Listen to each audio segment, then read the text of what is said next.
welcome to Reno Running Company's podcast. This is our second episode. I'm Joseph. I'm Caymen, and we got some fun topics lined up for you today. What do you want to talk about? We're going to be talking about some gear later on, Yep. which I'm excited about. That may be on the table in front of us. Yeah, we planned ahead. And then we're also going to run through some events we got coming up in October. All right. Yeah. That's exciting. Yeah, let's get started.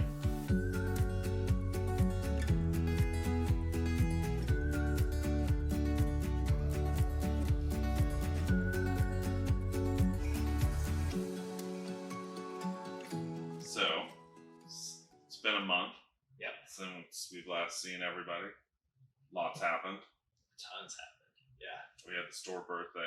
Store birthday, we're now 12. There was a huge sale that we did.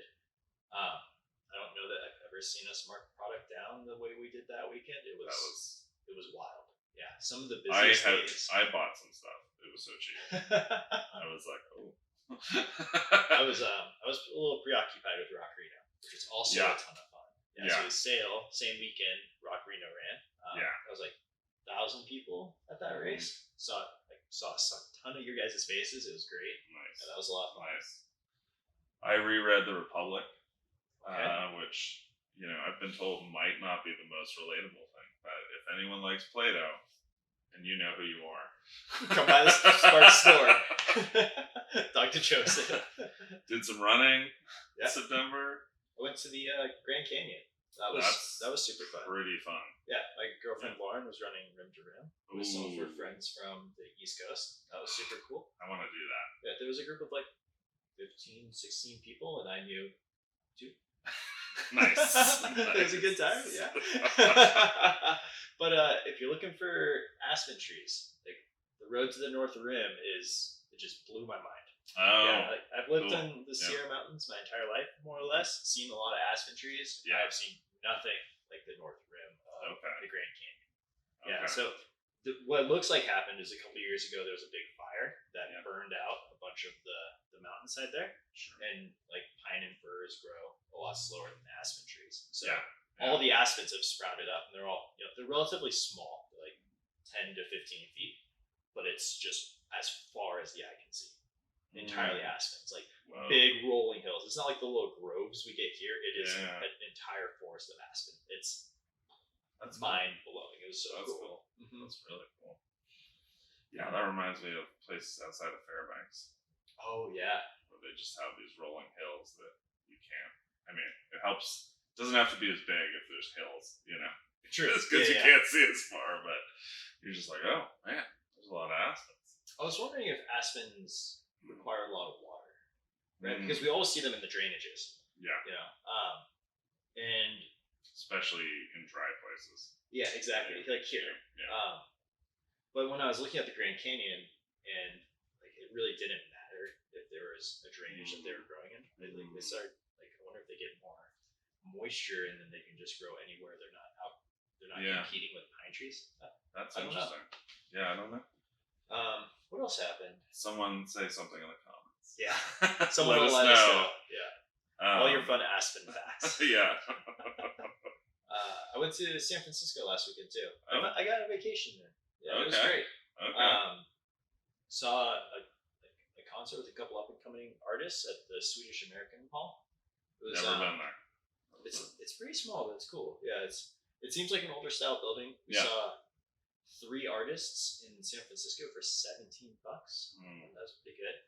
2 of them were from Australia, so we saw Jack Potts and Ben Camden. Yeah. If you haven't looked them up, they're good. They're pretty mellow vibes. Ben Camden's pretty funny. Yeah. And then they were touring with this guy, Ben Goldsmith, from New York. Kind of like totally different vibe from these guys, but he's got to be like 18 or something. He came onto his set and he was like, "Yep, it's been a busy year. I signed a record deal with Sony. I produced my first album, and I graduated from high school." I was just like, "Oh my god, I'm old." But he's amazing. Nice. I would say like look him up. His stuff on Spotify is a little poppier than what he was playing acoustic at the venue, but Yeah. the fact that it was $17 for 3 artists in San Francisco was amazing. Like, we paid Yeah. more for bad Mexican food, Okay. and I only Yeah. had a burrito. Yeah. Yeah. I saw Kedmo last month. Who is Kevin? He's I would feel like I call should him know a that. blues artist. Cool. I don't know if I want to pigeonhole anyone, but Where did you see him? at the GSR here in town, Nice. and he's got to be close to 70, if not already.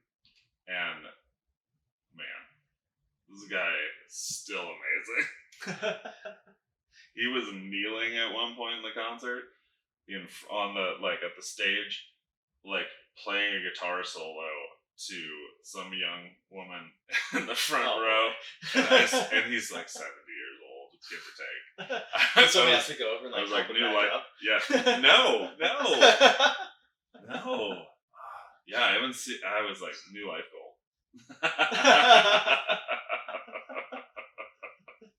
Kneeling guitar solos at old age. Gotta keep that mobility up. Yeah, you do have to work on your mobility. So mobility exercises. it's true. Well, cool. If we want to get into some store news here. Yeah. All right. Big one first. The Walking Club. The Walking Club. Yeah. Guys, we have a Walking Club. Yep, we launched it in September. It happens every weekend. It is combined with our store run. So now, when you show up to a store run, there will be a separate walking route for you. It'll rotate. Probably two. But Probably two in time. Right now, there's just one.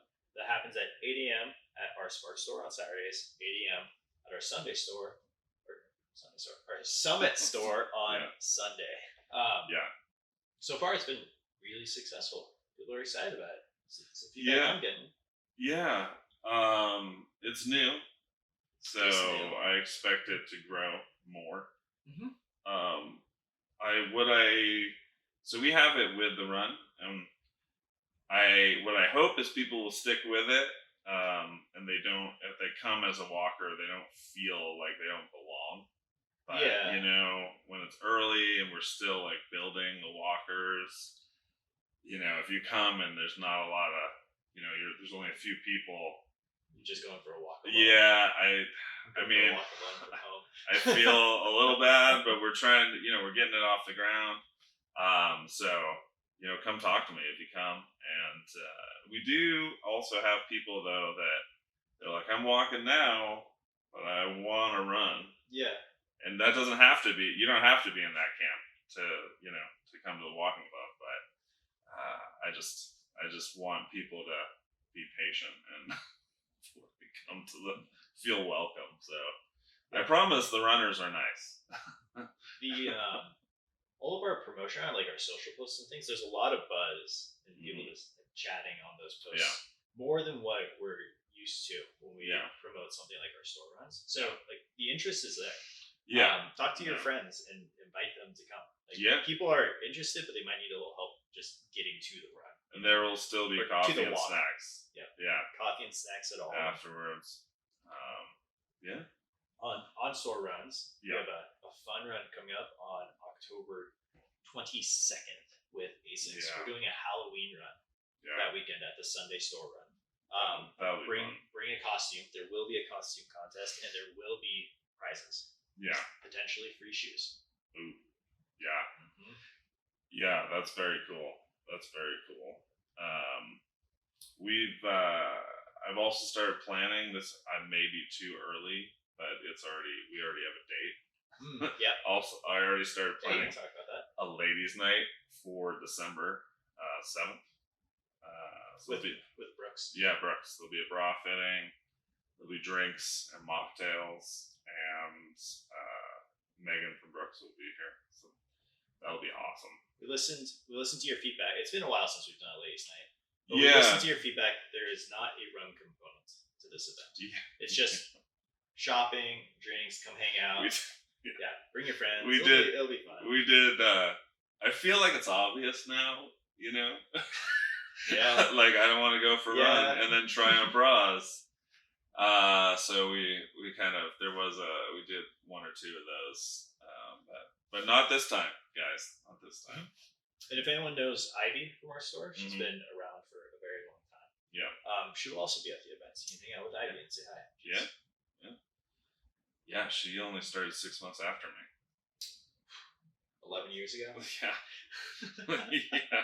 Yeah. Oh, yeah, that's right. I've been here 11 years. The store is 12 years. And my anniversary for working here is the same date as the store's anniversary. So I started on the first anniversary. Yeah. What else? I guess backtracking from December. Yeah, sorry. Yeah, that's a December event. We got other things like Thanksgiving, Black Friday. There's a lot of stuff in November that we'll talk about in November. Next episode. Next time. Yeah. In October, we got Dirty Wookie too. And Sam from Reno Races, he's the race director. Sam's awesome. Shout out Sam. He opened up more 5K slots. So there are 100 more openings for the 5K. So if you tried to register for the 5K and it was sold out, check again. I'm not sure how many are left, but there are some.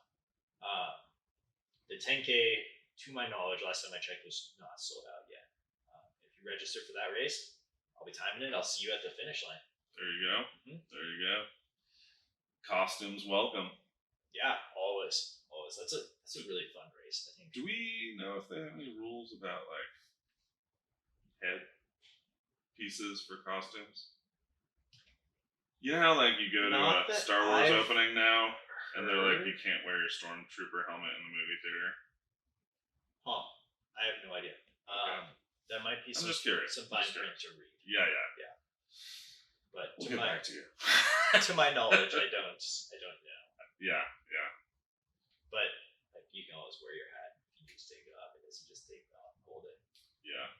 Whatever you need to do there.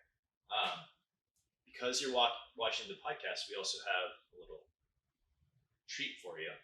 If you use the code RRC Run Club, all caps, we'll get you 15% off your entry. So, right. Very cool. If you haven't registered already, shame on you. But let me incentivize it for next time. Yeah. We want you. Anyway, gear? Are we on to gear already? Yeah. I feel like there were more events, but that's what we have written down. So. Yeah. Oh, there'll be more. You want to talk about shoes or brands? So, I want to talk about the gear I've been using. Fine. I can be patient. So I've been using this actual shoe from Zero Shoes. This is the HFS, which has updated. So I'm going to need to get that. It's not a lot different, but the tread looks a little more off-road friendly. This is a road shoe from Zero Shoes. Although you can use it for a gym, I wear it to work a lot, wear it around. It's just super comfy. It feels like I'm wearing a slipper. And strengthening, working out like a lot of the little parts of my foot and ankle that don't always get worked as much or in the same way when I'm using my cushy supportive shoes. Yeah, that kind of, which I have not abandoned. Kind of talks around the premise of Zero Shoe as a company. Yeah. Right. So Zero Shoe is a brand that makes like lightweight. I hesitate to say minimalistic. I know they are, but people just latch onto that. I feel like they're lightweight, flexible shoes that encourage your natural biomechanics of the foot. Yeah. Maybe that's a good way of putting it. Yeah. Yeah, they go with they have no drop. Yep. They have very little to no midsole, so they're damn close to the ground. They're super flexible. You can see. Yeah, I was gonna say you guys saw them rolled up previously. And then they also have no real toe spring. So toe spring is like at the front, and if you have a little upturn, but as soon as you put your foot in, it goes down. That doesn't really count as toe spring. Okay. And they have a wide, rounded, squared off foot shaped toe box, so you can splay your toes. So for those are some of the highlights, and some of the highlights. for we'll say a everyday runner. Mm-hmm. What do you feel like their use case for this brand is?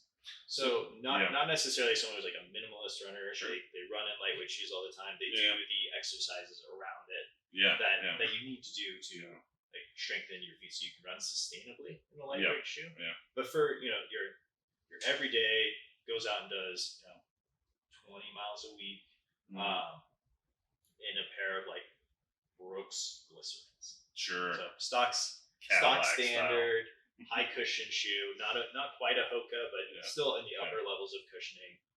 Neutral shoe. Yeah. How do they make use of this shoe? So there's a couple ways, and I've seen a lot of people do this. One is you just wear it around.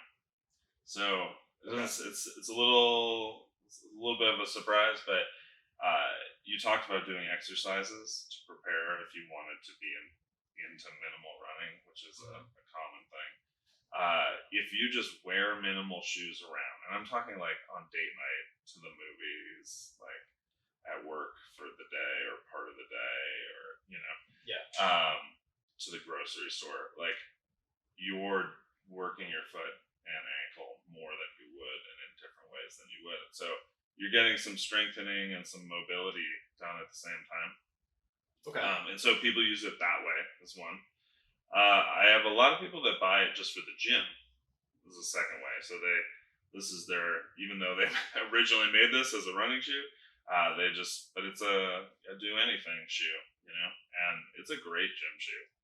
There's a little bit of an irony. I have one of their actual gym shoes from Zero Shoes. Okay. And I often don't have it and use this at the gym more than what makes it a gym shoe? What have they changed to make it better in the gym? So the 360 as one, they have more than one now, but the 360 compared to this has more rubber on the bottom, and it comes up higher. There's more abrasion resistant stuff here, literally for rope climbing. Yeah. The toe guard's a little more substantial, and that's about it. Okay. So if you're familiar with like a Nano from Reebok, it's kind of like Zero Shoes' version of that. I think that's fairly accurate. I don't know if they'd like that, but that comparison. But it's I don't know if Reebok is gonna embrace the minimal. Well, the Nano, that's interesting because the Nano is pretty close to minimal. You said something about wearing this day to day. Yeah. And I want to jump in there because it's a philosophy that I personally embrace. Where when most all of my shoes, I take the stock insole out of and I replace it with a Niboso insole. Yeah. I'm actually wearing them right now. I won't take my shoes off for you, but it's probably kind of gross. But that's a Niboso insole right here. So if we turn it sideways, it's like basically nothing. It's totally thin, totally flat. There's some texture on the top, but I like wearing those every day. And then when I run in a Curex insole that's a little bit more supportive. And my thought process there being that when I go about my day-to-day life, I want my feet to be strong enough to support that lifestyle without needing additional insoles or support to them. So they're constantly in that, like, I don't want to say that training state, but like everything becomes training. You spend it all day on your feet. Like it works your feet. Your body doesn't know the difference between exercise and movement. Exactly. Yeah. And when I go for a run, I give my feet a little bit more support because it's a higher stress activity. Right. So that's you can take it how you will. You can try it if you want. It seems to work well for me personally. Yeah. And a shoe like this can very well be worked into that type of a regimen where you wear the lightweight shoe during the day and you go with something more supportive. So I do run in these, but I don't only run in these, and I have plenty of foot problems myself. So I am not against cushioning or support if it helps or if you need it, but keeping my foot as strong and as mobile as I can has reduced the pain in my foot and made it easier to run even in like regular quote unquote cushy shoes. Yeah, you can always run well in higher cushion shoes. Yeah. Like it's not exclusive to minimal shoes. Yeah, and there's carryover. You know, so like you don't immediately develop bad habits that you tried to work your way out of with minimal shoes if you go for a run in a cushy shoe once. Once in a while. When you're curious about the experience. Yeah. All right, want to talk about John G now? Yeah. Amazing. So, I recently discovered John G as a brand. Personally discovered. I knew they were in our store. We've had them for a long time, but I think sometimes new is different. And a little slow to adopt sometimes. All right. But John G is a brand that is very focused on philanthropy and just makes really good gear. The first thing I purchased from them was this fanny pack. And I hope that this fanny pack kind of highlights their thoughtfulness in design, because it carries over to their other products as well. So before I bought this, I was shopping for a fanny pack that I could wear on like short day hikes, which means it needs to carry a lightweight jacket, it needs to carry a water bottle, and then just like a bar and wallet, phone, keys, that basic stuff. And what I kept finding is that I would find one that did one of those things. It would carry the water bottle, but it wouldn't fit the jacket well, or it would carry the jacket but not fit the water bottle well. I just wasn't quite finding what I was looking for. And then I saw in the store we had John G. And it helps that we got a little discount on it. So I was like, what the heck? I'll give it a shot and see.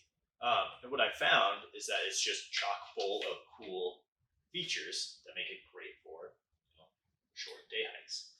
Not just unnecessary bells and whistles. Yeah, pretty much every feature is well executed, right? Like I hope this shows up. This is looks clean.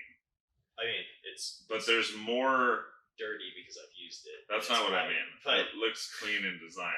There's more here than immediately looks apparent from a distance. Yeah, that's a good point. So one of the really key features is the bungee that exists between the main compartment and the waistband.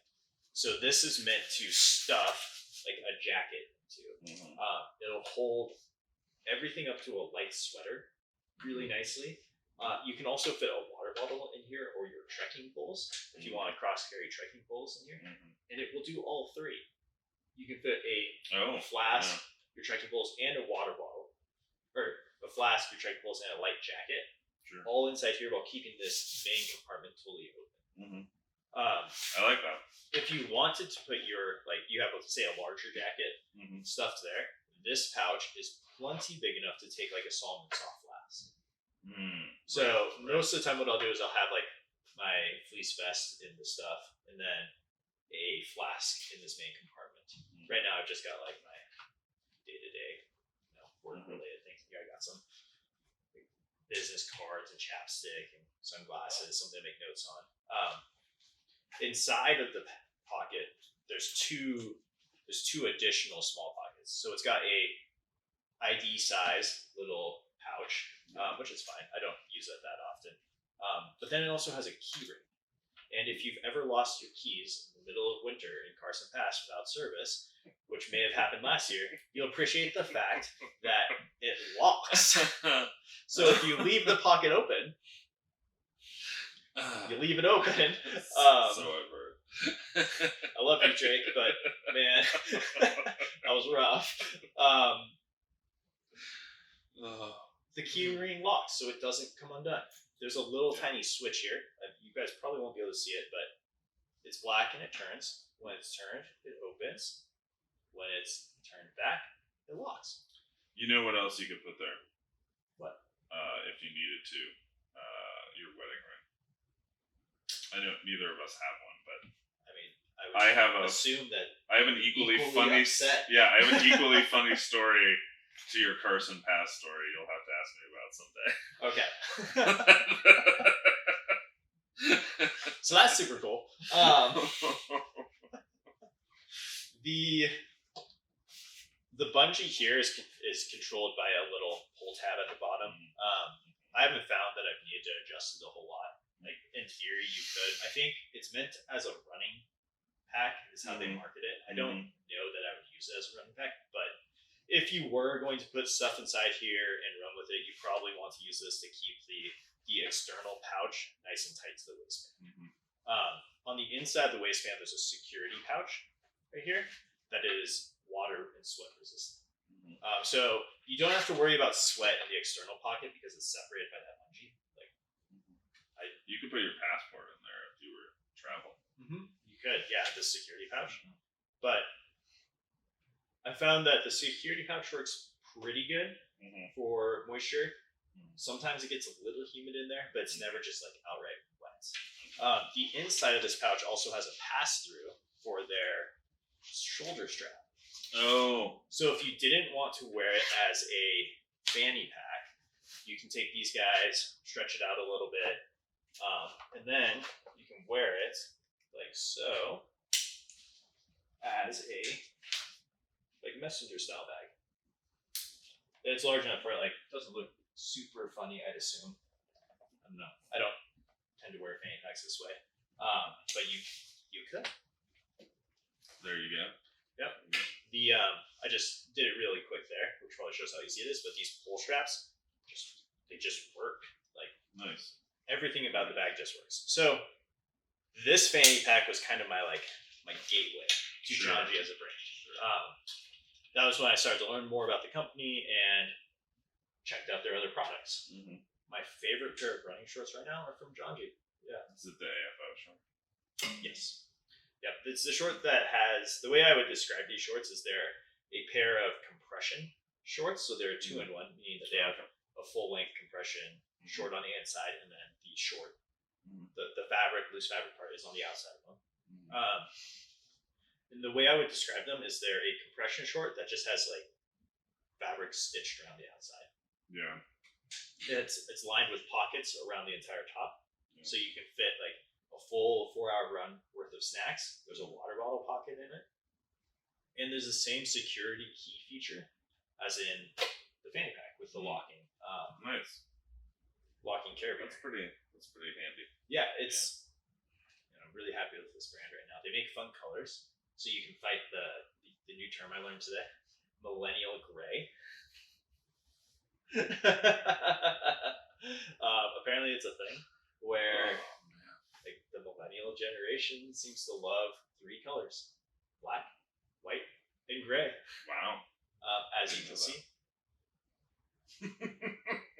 in color scheme, I've been mixing it up. Got my light color hat, got some shoes on there. Yeah. We're fighting it. But I can say that Janji gray. Yeah. Janji does have other fun colors, like my shorts are gold and yellow. Yeah, I have AFO shorts that are not the 2-in-1, that are like burgundy. Oh, perfect. Yeah.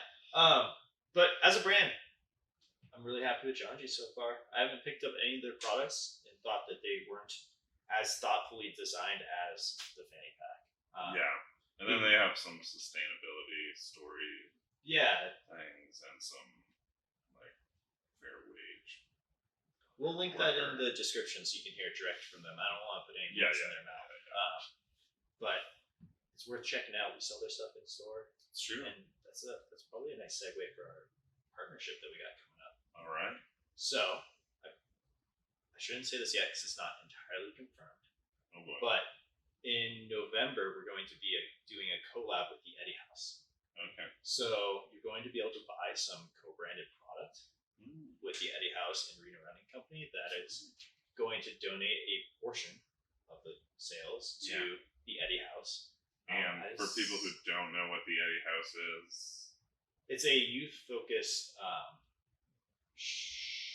don't want to say shelter, but they provide services to underprivileged youth in need. Yeah, they're a really good they're a great organization here in town. We've worked with them in the past.